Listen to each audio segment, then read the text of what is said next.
Welcome to USA Global TV and Radio, where our mission is to provide education, entertainment, hope, and inspiration. USA Global TV and Radio connects you with experts and audiences all around the world every single day to help you succeed in business and to live a richer life. Visit us at usaglobaltv.com to learn about career and life-changing training and mentoring programs like the Listening Mentor. Subscribe to our newsletter to stay informed about our special programs and offers. Discover how you can become a guest on one of our shows or a host or producer of a USA Global TV and Radio show of your very own. That's USA Global TV and Radio, where the doctor is always in.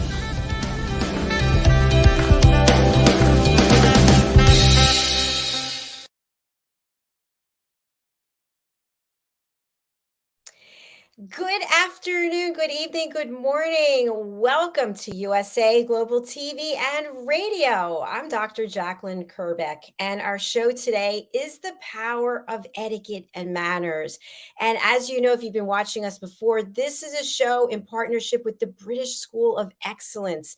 Every week, there's someone new and dynamic who is coming to this platform to help educate us about education concerning etiquette and manners, respect, compassion, empathy. Let's welcome the star of our show, Mr. Philip Sykes. He's the principal and founder of the British School of Excellence. Hello.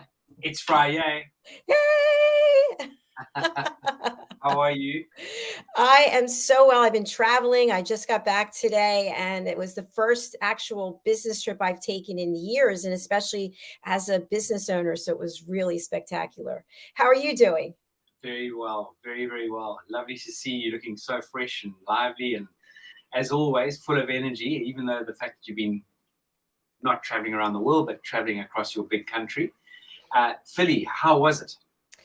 It was beautiful. The weather was perfect and the meetings went really well. It was nice to connect with some people and just get away and just be an entrepreneur. You know what that's like. You've been doing it longer than I have, but it's one thing when you have an expense account and you write up the report and you turn it in, and it's another thing when it's your dime, your dollar, and you want to make the most of it.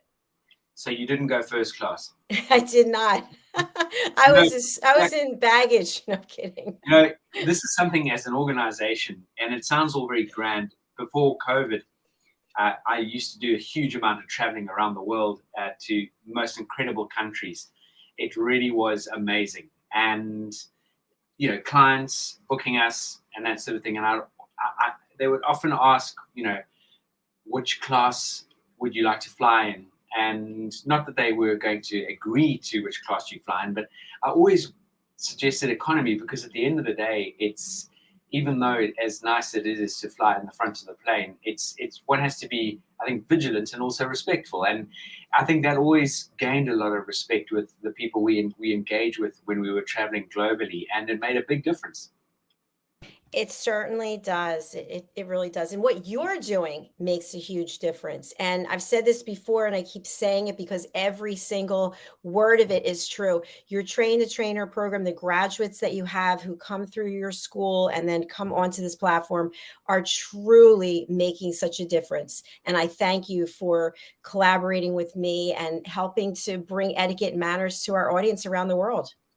Well, for me, it's a joy, firstly, and this is something I would love to share with everybody, that you position yourself in life through using the power of etiquette and manners, your emotional intelligence, and being consistent with that in your life.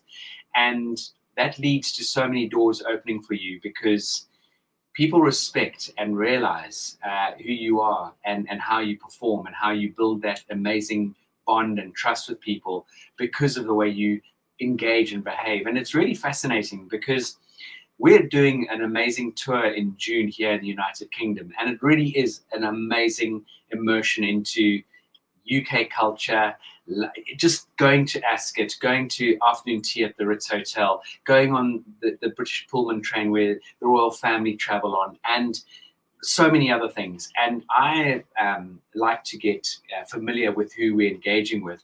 And so I like to make a lot of the bookings and personal calls. And I tell you something, when you make that effort to not even, and it shouldn't even be an effort, when you come across with this incredible energy and warmth on the telephone to people, and you introduce yourself professionally and you use beautiful polished language skills, it's almost instant rapport. Even if the person who answered the phone was a little bit abrupt, or maybe their mind is not in that phone call when they answer the phone, they're not present when they answer the phone, but all of a sudden, just through a little bit of elegance and quintessential sort of beautiful language skills, boom, you build a rapport. And then they want to bend over backwards to help you or accommodate you. And that is something really, really powerful.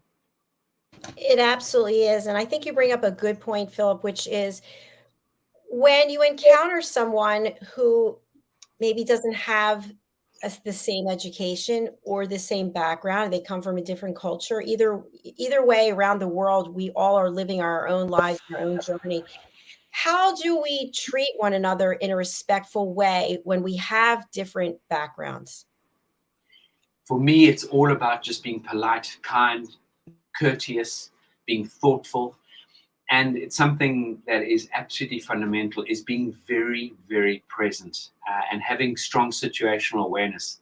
Because when you are switched on and you are situationally aware, you really do take on board that a little bit of that strong attention to detail, not little, that strong attention to detail.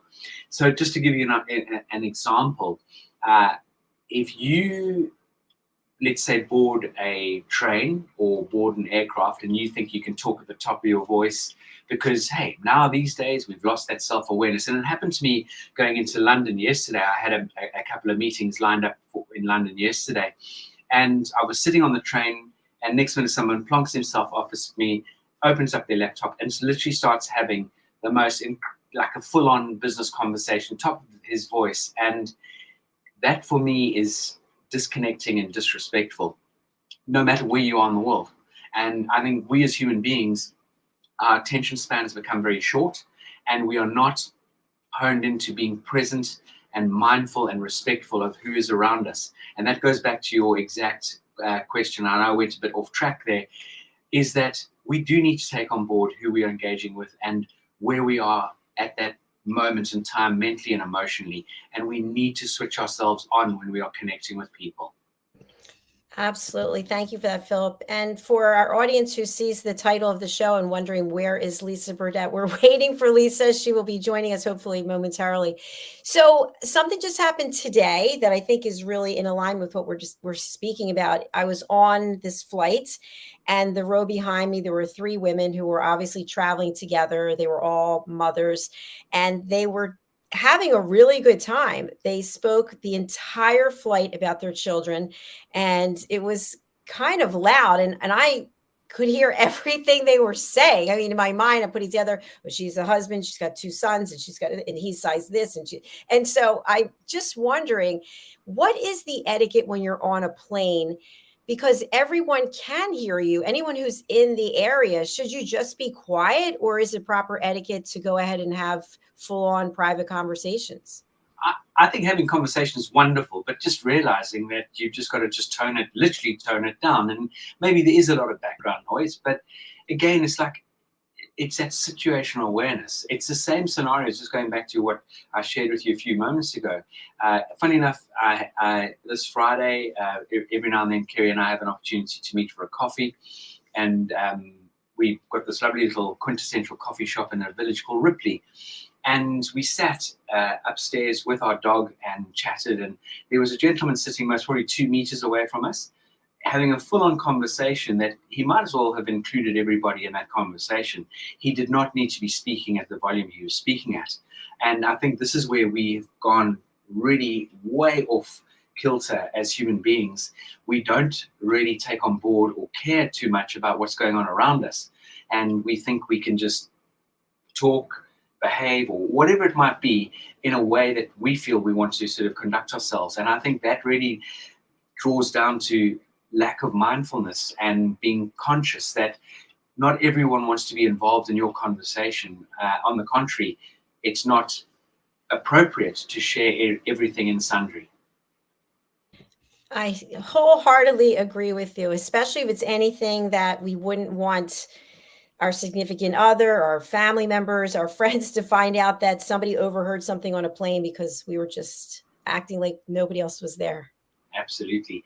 Dr. JACALYN, talking of aircraft, as you know, I went to visit my 81-year-old mum recently in South Africa with Kerry and Hardy and her dad, 82 years old. And you and I, we definitely understand that, dealing with the older generation is fairly challenging at times. And that's where you need a huge amount of patience and you need to be mindful as well. But what was interesting is, talking of aircraft, I was very impressed, and I have to name drop here. We flew back there and back on Virgin, and I have to say, I've seen a noticeable change in their customer experience, and they definitely are making a big effort to show more attention to detail, and their service levels have definitely picked up, which was really encouraging to see.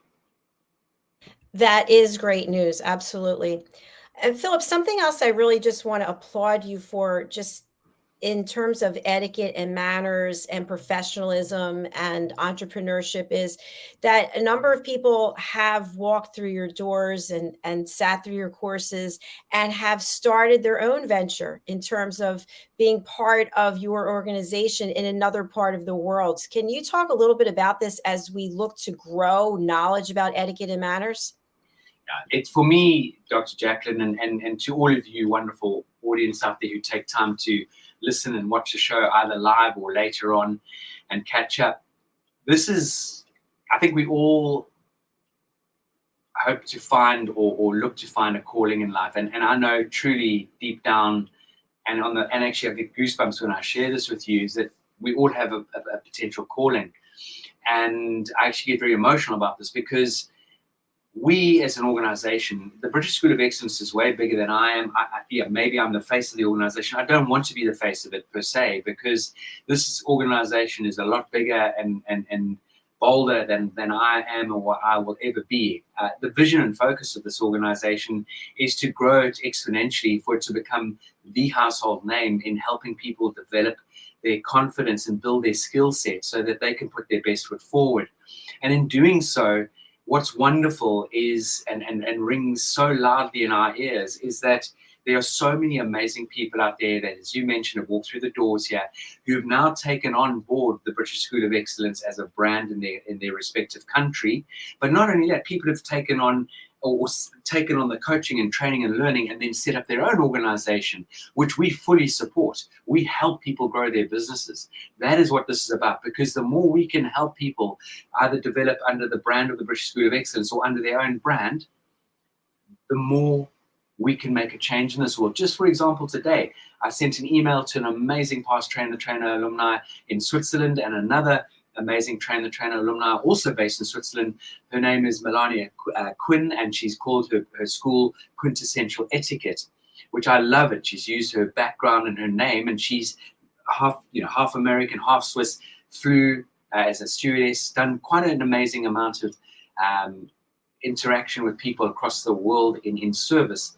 And she launched Quintessential Etiquette. So I've introduced the two of them together, because I know, and Fiona's just launched an incredible platform where she wants to connect like-minded people and wants people to grow and develop. And she's actually introduced us to so many organizations and to an incredible school in Switzerland that we can absolutely make a difference in. So everything that we are focused on is about growth and development. And our vision, our focus is 150% to keep growing the British School of Excellence and to keep growing the students that walk through the door. Thank you for that. And while I have you on Spotlight, can you share with our audience about the special event that you've been doing each month? The special event every month, we have been doing Live, Learn, Teach, Inspire. And, again, I think this is something that is absolutely quintessentially fundamental when it comes to an organization. And as you're starting to develop and grow, anyone out there, before I continue and answer your question, Dr. JACALYN, is we need to understand that sometimes we have to jump out that aeroplane and build a parachute on the way down. And what I mean by that is, we had a rough start to the year.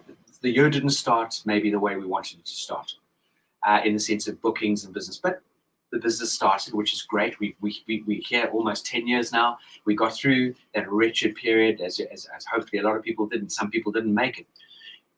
My point is that we've been, being quite careful about cash flow and that sort of thing. And I just said to the team the other day, I want to bring on an amazing young person who thinks differently or who experiences life through different lenses, so to speak. And we've taken on this incredible student who is now supporting Leanne and the team in helping book people for this incredible show and for the Live, Learn, Teach, Inspire. So I'm getting to the point you asked me, but we've got an incredible set of speakers coming up over the next 6 months already. And just today, we're running an incredible tour in June, and one of the events we are holding is we're going to a perfumery in London, which has been in the family for 9 generations. So this perfumery was established in the 1700s. It's still in the same family today. It is made perfumes for all people globally, in all places, but the royalty here in the United Kingdom have absolutely they've got a gold warrant, they've got a warrant to Her Majesty the Queen, which is obviously she's departed, but to the royal family, and they will on this tour go into Flores. But what I was talking to when I was talking to the family member, I said to him, why don't you come on the Dr. JACALYN show and we'll do Live, Learn, Teach, Inspire? And he said he would love to. So later on in the year, we're going to have a gentleman coming on who has 9th generation of this incredible family business. We're going to have an amazing man in his early 70s who is quite remarkable with his experience and areas of expertise, who understands the fundamental aspect of all of us going back to basics on how we live our lives. So there are just so many incredible guests in the pipeline. I am super excited to hear this news. That's fantastic, because we want to bring education, hope, and inspiration to people. And also, people say, how do you differentiate yourselves from other shows, podcasts, etc.? And I really feel it's because we've built a family, we have a community, and you and I are both really supportive of collaborations. And there are many places that I know, I'm not going to say any names, where people don't want you to connect and network with other team members. It's all like, no, this is mine, don't do it. And for me here, and I know you're the same, it's no, please go out, meet each other, figure out other ways to collaborate and give back to the world. That I just pray and hope and wish that people adopt that mindset. And Dr. JACALYN, going forward in this world, we are in a state of flux globally. Well, you just need to turn on the news. Not that I like to watch the news, but we're in a state of flux. Let's just put it down. Boom. The world is in a very challenging place, and we are in an era of the 4th industrial revolution. And someone said to me the other day, AI has been around for a long time. Let's look at this actually differently. Don't look at it as artificial intelligence. Look at this as an opportunity to look at intelligence assistance. Think about that, intelligence assistance at our fingertips. And how can we hone that? How can we utilize that wonderful assistance to our benefit and to help other people? That's number one. Number two is something that I'm absolutely fastidious about, and that is we need to help one another. We need to support one another. And if we as human beings do not give the youngsters and the younger generation the skill set of understanding how important communication is, how important presentation is, how important growth mindset is, how important it is to have an ability to accept change, how important it is to understand the fundamentals and the key to diversity and diversity intelligence, how to have and build your emotional intelligence, how to have a creative mindset. We're going to fall down as individuals and human beings, because those right now have been lost. And at the end of the day, machines are great, but they do not have the DNA and the makeup that human beings have. And if we don't wake up as human beings and start to respect one another more, start to become more gentle with one another, more kind, more courteous and patient with one another, we are heading for a very, very dangerous zone, in my opinion. Rock bottom. I would agree with you. I want to share something positive that happened today also, because I really believe it falls under etiquette and manners and compassion. I was in line, or as you say in New York, online to buy a bottle of water, which was $5 and 60 some cents. And I had a 5 and I had a 20. And the cashier did not have change for the 20, and I didn't have the change to go with the $5. So I said, okay, I'll just forget it. And this woman came up out of nowhere and she said, I have another dollar. I'll give it to you. And I thought, oh my goodness, that was just so kind that she did that. So I said, thank you for that. I'll make sure that I pay it forward.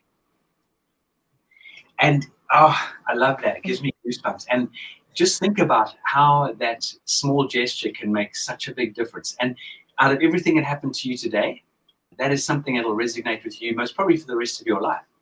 You might not remember the 21st of April totally with detail, but that is one thing you'll remember that happened to you on the 21st of April. And this is what this is about, is how can we really make that long-lasting impression and help people.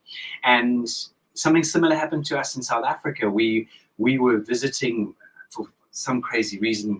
Harley, our son, just has got this love for reptiles and snakes, which I can assure you Kerry and I don't. Anyway, he wanted to go to this reptile park, and we arrived there. We were getting out, and I said to Kerry, I hope we've got enough to pay for this, or they accept card or something. And a gentleman, literally getting into his car, he said, do you not have enough money? Can I give you some money to get in? And those are the gestures in this world that mean so much, and I'll never forget that gesture. We fortunately didn't need his assistance on that occasion, but if we can all lend a helping hand, whether it be through a beautiful act of service, a random act of amazing kindness, a random act of maybe departing with a little bit of cash to help someone, that is what this is all about. It definitely is. And things like that, they make a long-standing impression just as easily as when someone is disrespectful and rude. That also makes a long-lasting impression. So if we all lead with kindness, just imagine where we can be. Completely. And actually, talking about what you're sharing there is, we as human beings, we tend to want to put our boxing gloves on quite quickly, especially if our feathers have been ruffled in, let's say, a prior situation, or someone has spoken to you badly, or something has just upset you. As I said, someone's ruffled your feathers. And if we don't slow down and use that 6-second rule, which we 100% impart on everybody, use a 6-second rule, and if necessary, take a little bit more time as well, if needed. But that 6-second rule is just an area that can just hold that moment where you can either make or break a situation. And it is amazing that when you do enhance that 6-second rule, it starts to open up doors for you. And it takes huge practice. We don't get it right all the time. But I tell you what, if you get it right most of the time or some of the time, it'll absolutely make a huge difference in your life, but not only in your life, the people that you're connecting and engaging with. 100% I agree with you. A question I have, and something that's been on the mainstream news, is that someone was traveling and there was a baby crying, and this individual just lost it. They just couldn't control themselves. It is difficult or challenging when a baby is screaming or crying, just like when two people are having a heated argument and you're there in the middle of it. So we take the 6 seconds, we pause, but the baby's still screaming. And obviously, it's a baby. That's what babies do. And the parents can't do it. They're not God. They can only do so much. What can we do in those situations? Actually, a similar situation as I did yesterday in the train. I got, fortunately, there was quite a lot of space in the train, and I moved to a completely different compartment for carriage. But on an aircraft where there's a lot of restriction, there's not a huge amount one can do. Obviously, one has access to earphones or potentially earplugs. Look, one has to learn to be patient. One has to learn to be tolerant, and that is a lesson in itself. I think we've got to find something to preoccupy our brain and our mind and take our mind off it by focusing on something else. And that takes practice. That's even call it an art form, because it takes time for you to develop that sort of mindset. It really and truly does. And it is also trying to be more tolerant and understanding of potentially the situation that maybe the parents are in with that baby. If we as an individual are getting upset by a baby crying, it doesn't even belong to us. Can you imagine? And hopefully the parents are very socially and situationally aware that they are also getting worked up by the whole thing, because for them, they've realized the baby's making a huge noise, A. B, they know that they can't really do anything unless they find the cause of the baby crying, unless it's got a dirty nappy or diaper, or it's hungry, but maybe it's teething and the gel's not working, or its ears haven't popped, because obviously that happens to a lot of babies, and that does cause them to be irritable and cry is in an aircraft. So, one has to be really patient and tolerant of it. And that's where I think so many people fall down. And look, we're all guilty of it. Again, it's a mindset sort of thing. Philip, I like what you're saying here. And I think just as a tie-in for myself today, delays, waiting, when you travel, that's how it is. And I thought to myself, it's interesting how calm I am. And I'm so calm because my expectation is, please get me safely from point A to point B. And whatever is going to happen in between is out of my control. And I'm just going to be grateful when I get there safely. But yet you look around and people are just losing it all the time. They want to be in control of everything. They want everything now. They want it their way. And it really comes down to me to expectations and to leaving your ego at the door. 150%. And easier said than done. Education and upbringing and how we conduct ourselves, it starts at home with our parenting. And do we get a sat nav when it comes to parenting? No, we don't. Unfortunately not. There are books. Yes, we can read books. But again, it's learning to really navigate yourself in the best possible light by learning from other people, from the good, obviously, and by picking up some books, but really understanding and this goes back to the importance of giving our children those tools of etiquette, manners, patience, kindness, empathy, those sort of tools that are unchangeable. Once you've instilled them in an individual, I truly, unless something dreadful really happens to that person and makes them very negative and dark, I truly know for a fact that, and I've seen this, through my upbringing and through the people we know and mix with and people we share things with and students that walk through the door here, you can see where they've had this incredible nurturing and you can see where they haven't, and how one can shift that as well.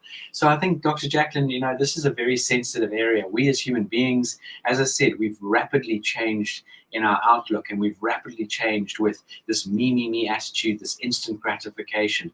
And it's actually affecting us so badly. And I don't really think that anyone actually realizes how ingrained it is in people's so-called DNA. Which brings up another great point, Philip. You have youngsters all the way to people in their 80s who are coming through your program. Tell us more about that. Yeah. So with that, so that's a terrible filler word.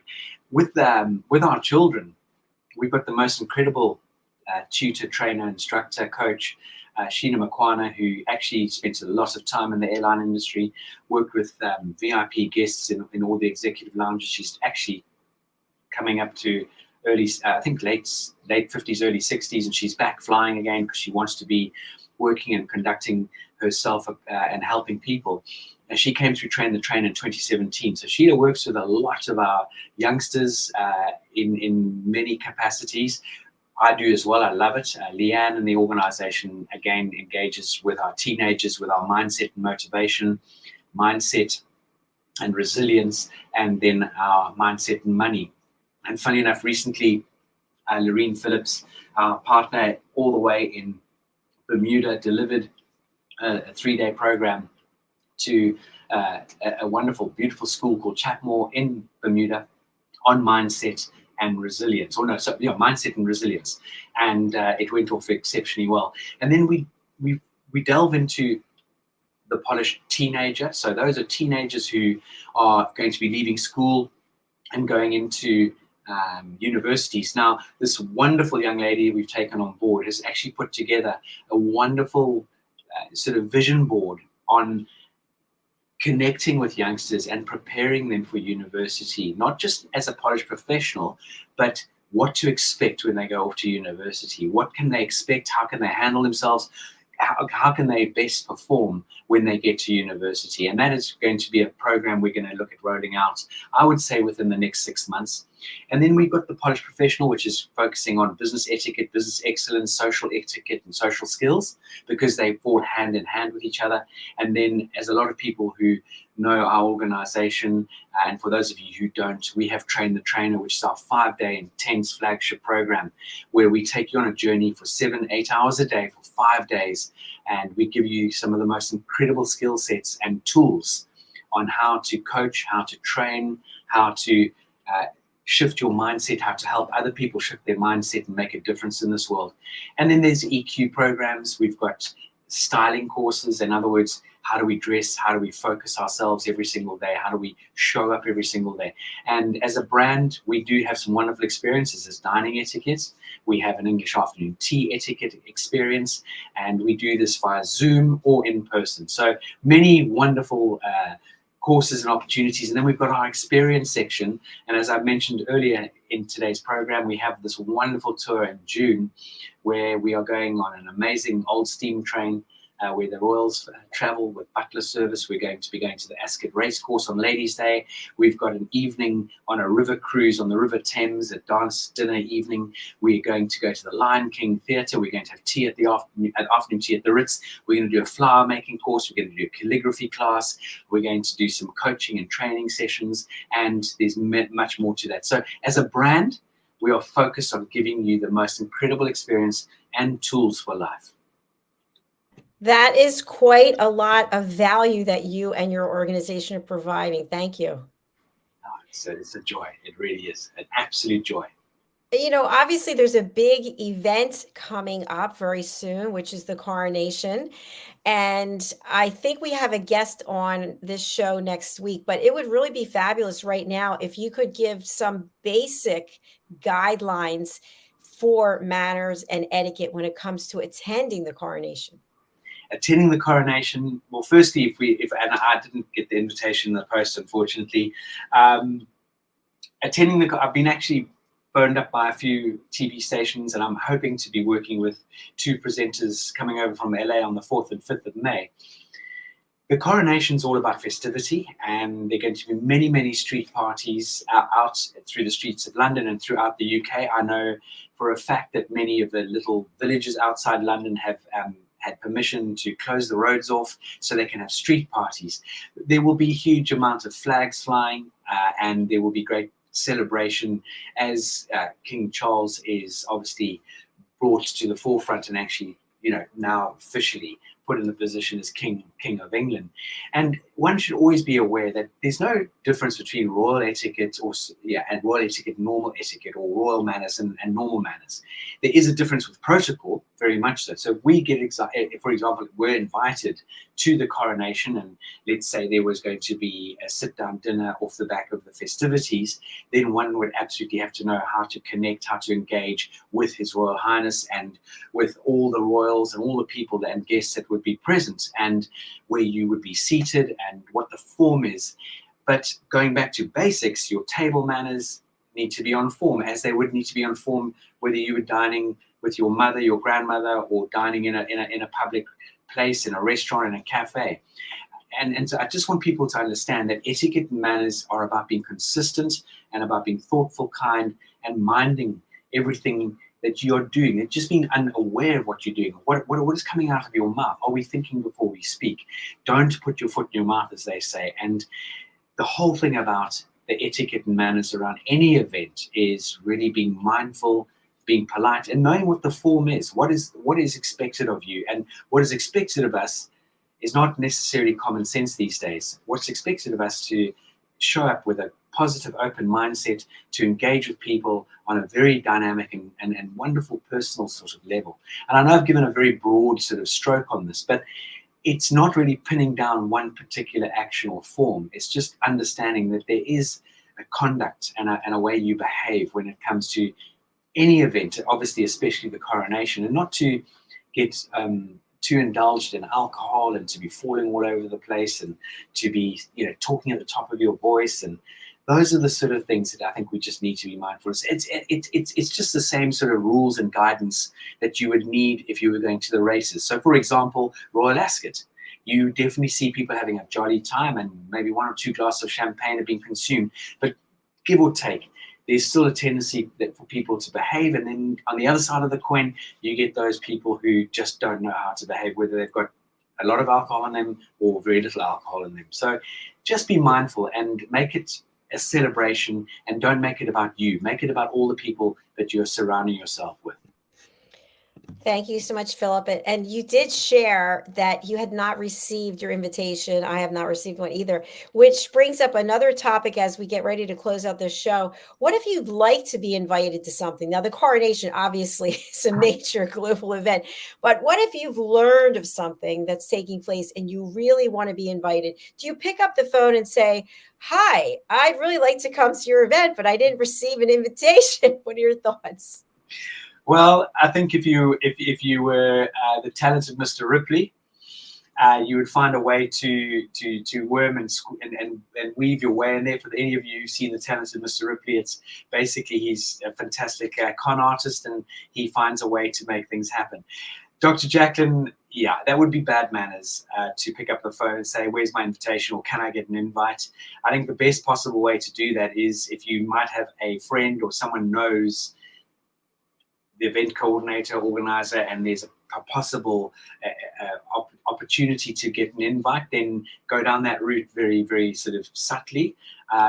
But I would urge caution in picking up a phone or sending an email, "Hey, I'd like an invite," or unless it was a public event where invitations were available to either be purchased or put your name on a list. But yeah, don't pick up the phone and invite and self-invite yourself. That would be horribly rude.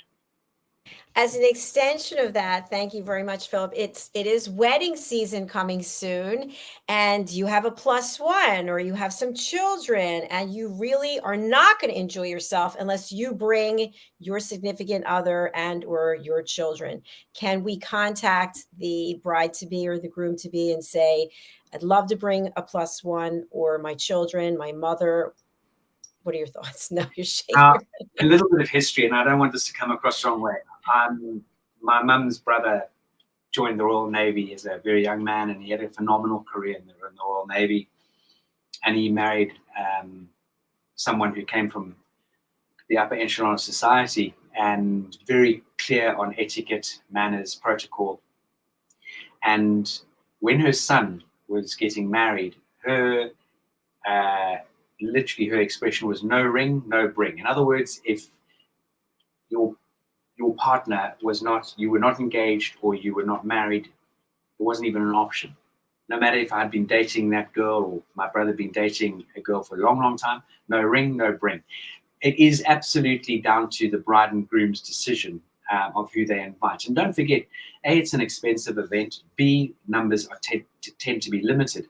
And I think it's completely and utterly rude to pick up the phone or send an email to the bride and groom or to the parents of the bride and groom, respective parents of the bride and groom, and ask if you can bring a +1 or can I bring children. If they specifically said on the invitation no children, one needs to respect that.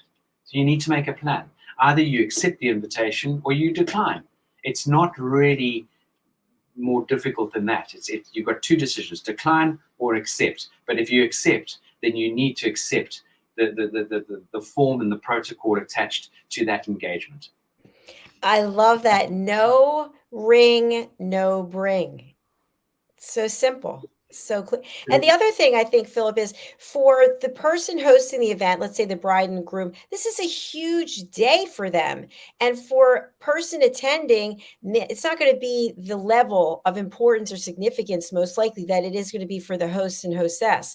So why do we take it upon ourselves to start making requests that's all about us? It's like taking a spare wheel wherever you go, and it's just not the done thing. And something else on this note here is as well is when you are hosting a wedding, in other words, the bride and groom, there needs to be an immense amount of attention to each other and thought of where you're going to sit people. because seating plans can go horribly wrong. And I know you one must put I must put this sort of fairly carefully, but many years ago, Kerry and I were invited to a wedding, and we were put on such an arbitrary table, in the sense that we knew a few other people quite well that were put on a completely different table to us. And when we sort of, I suppose, sussed it out, the bride almost knew she had done it and came up and said, well, we put you here because you and Philip are so good at conversation. We just didn't know where to put these others. And it was quite a sort of a knock on the chin, but we were grateful to be invited to the wedding. But I was just more trying to make a point there and give someone an example. There needs to be an immense amount of thought that goes into every step of that planning of that wedding. Absolutely correct. And that's why they're meeting planners as well. People that can help take a lot of the stress off. So. And I would give anyone that guide, depending on budget. But if you can hand over and delegate as much as possible on a wedding front, so that you, the bride, and the groom, and it more tends to be the bride that's breakdancing and panicking about everything because they want things to be near perfect, is take as much weight off your shoulders as possible, so that you can, be on time at the church or be on time at the wedding venue and embrace the day, because that day just goes past in a flash. It sure does. And as my father always said, the wedding is one day, the marriage is for the rest of your life. So, I have to share something with you. My mother's 81, and she's very set in her ways, and she's the type of lady that even for a family dinner, she would make sure she dresses accordingly and blah blah blah. But we were sitting around the dinner table one evening. Murder often, divorce never. Or the thought of murder often, divorce never. That something came out in the wash and around the table the one time, under tongue in cheek. But the thought of murdering your husband often, but divorce never. Something along those lines. We have covered so many topics today, and I just want to let our audience know that Lisa Burdett did try to get into the studio, but she was unable to. So we will have another opportunity to bring her out and celebrate her work. Lisa is qualified, Dr. JACALYN. She's amazing. Unbelievable. I mean, she really, and she is brave, and just her energy and her passion is just extraordinary. And I know she would have loved to have got into the studio, but we'll park that and put that on ice and make sure that we get Lisa back in to the show in the near future. Absolutely. Philip, while you're on Spotlight, can you please just share with our audience how they can become an alumni and be part of your organization? To become an alumni, please do join us on Train the Trainer. Even if it's something that you're not going to go in and deliver and coach and train, it'll change your life in so many aspects. It'll give you the most wonderful tools to put your best foot forward. By doing Train the Trainer, we open the door, and as we do with all our courses, to any students, ongoing support and commitment. But our Train the Trainer is very much the flagship of the organization, where we build a community, we build the opportunity for people to connect and network with one another, and to just develop the most incredible opportunities together, friendships and opportunities. And this is what this is about, is building that opportunity to grow, develop, and help other people as they go through life. So our Train the Trainer, we've got one coming up in May, and we have really got some wonderful people already booked on into our Train the Trainer, and it's going to be an amazing event. Philip, do you see I brought it up here on the screen? Anything you want to share with our viewers or listeners? Please, there's an early bird discount. Absolutely. It's coming to an end, I believe, on Monday. If anyone out there wants to join Train the Trainer and utilize and take advantage of the early bird, please do so before Monday or before midnight on Monday. We would love to engage with you. Get in touch with us. We love having Zoom conversations, and any questions that you may have, please just reach out to us. This program, as you can see, is accredited by City and Guilds ILM. It's accredited by CPD Office, which is the Continued Professional Development Consortium. And it's not only that, we as an organization are also focused on investors and people. We're accredited as a Center of Training Excellence, and we take this is our This is our DNA. This is our growth. This is our vision, our focus, and our passion when it comes to working with people and helping as many people as possible. And for people who are not able to see what we're showing right now, we're actually over on the website, the British School of Excellence.com. And you can go over to become a coach, then down to train the trainer. And the exclusive early bird discount is the code early bird 250. Super. All right. Thank you so much, Philip. I really appreciate being able to share that with our audience. We'll be back next week. And in the interim, if you'd like to be a guest, Philip, what do they need to do? Just go on to USA Global TV and book your slot. Get hold of support, SUPPORT, support at the British School of Excellence.com, and Sasha will be ready, waiting to receive your inquiry, your engagement, and will guide you and steer you on how you can be a guest here on USA Global TV. Thank you so much, Philip. And thank you to each and every one of you. We are coming right back with the Pet Psychic Show. You'll see this show, The Power of Etiquette Matters, back at its normal time next week, which is 10 a.m. Eastern time. And that is 3 p.m. British Summer Time. Okay. Thank you so much, Philip. I look forward to chatting with you over the weekend. Have a wonderful weekend, Dr. JACALYN, and You bye-bye too. to all the audience. Bye, everyone.